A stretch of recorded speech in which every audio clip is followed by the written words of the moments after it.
Rientrato dalla Thailandia, ha cominciato ad avere febbre alta e forti dolori articolari e risultato positivo alla febbre dengue un giovane residente a Teolo al rientro da un viaggio insieme ad altri 14 turisti avvenuti tra fine giugno e i primi di luglio. La situazione al momento non presenta particolari criticità di contesto, perché lo scorso anno ci si ricorda, insomma, la West Nile quanto ha colpito proprio la provincia di Padova, e questo primo caso di importazione da un paese tropicale ci permette, come dire, di mettere in pratica le iniziative di prevenzione previste e in un contesto appunto sotto controllo. La febbre dengue viene trasmessa dalla zanzara tigre. Immediatamente è scattata la macchina organizzativa del Dipartimento di Prevenzione dell'USL 6 che inizierà la disinfestazione. Per precauzione noi stamattina faremo un controllo per verificare il livello di infestazione da zanzara tigre, perché questa malattia è trasmessa dalle zanzare tigre una volta che si infettano,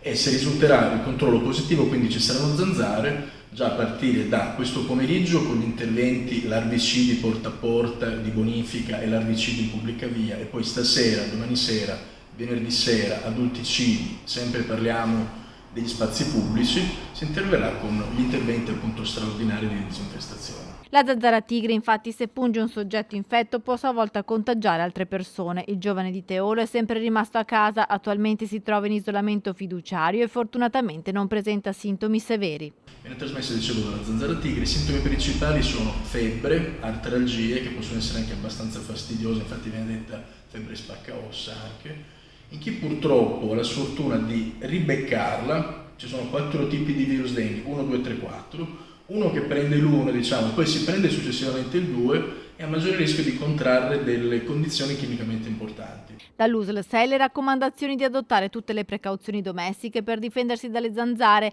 spalmare sulla pelle repellenti, usare le zanzariere in casa, evitare acqua stagnante nei sottovasi.